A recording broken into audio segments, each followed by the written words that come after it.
Your name and how you wish to be identified, sir? Okay. My name is Jonh Parker. I'm from Workers' World Party. So you the world was rather shook up yesterday, and it still is throughout the world because of the physical departure of Comandante Fidel Castro in Cuba. What's your reading of Fidel Castro's legacy, his presence, and the 21st century in the world? Well, you can actually witness it right now at this demonstration. We're at Fry's demonstrating against Hewlett-Packard for their complicity in the crimes against the Palestinian people. Fidel, one of the first places that Nelson Mandela went, the first place he went after being released, was to go show his appreciation to the Cuban people and meeting with Fidel Castro, because after all, it was Fidel Castro and the Cuban government that were responsible for forcing the South African government to release Nelson Mandela. And the one thing it teaches you, that we're trying to fight apartheid in South Africa, or trying to fight apartheid in occupied Palestine, you need solidarity.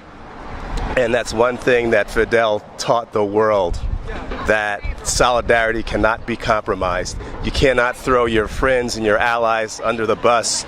If your brothers and sisters are being oppressed by U.S. imperialism overseas, it's your duty to stand up for them. And that's one of the things Fidel told the truth. He taught the left that you don't have to be an opportunist. You can win and not be and fight against opportunism. You don't need opportunism to win.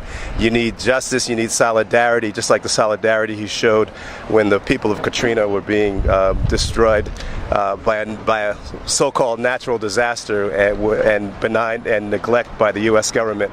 The Cuban people stepped up, and they were ready to go there with nurses and generators and all kinds of things. The Bush administration wouldn't let them.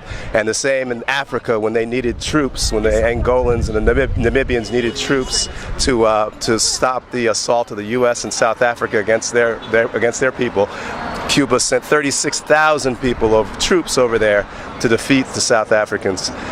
So it's a lesson that the left, especially in the United States, needs to hear, because as we are, some are and rightfully so, in fear of a Trump presidency.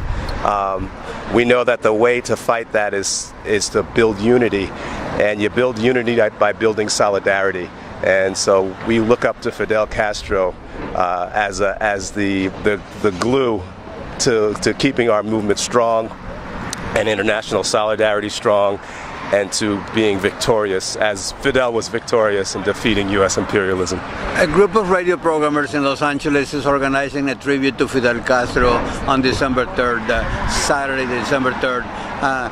What should anyone attend to this tribute this coming Saturday, December 3rd, you think?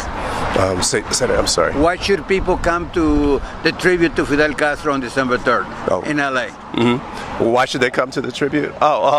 Yeah, anyone who is fighting for justice, anyone who cares about children. Remember, Fidel said that it's children. You judge a government by how it treats its children.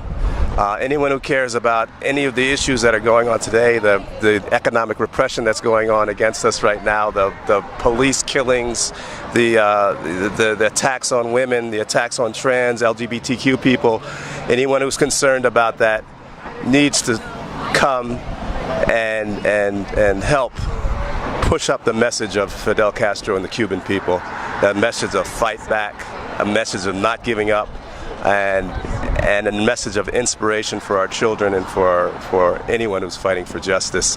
We need to keep Fidel's memory alive and keep the struggle alive. Your name again? It's Jonh Parker. Thank you so much, sir. Thank you.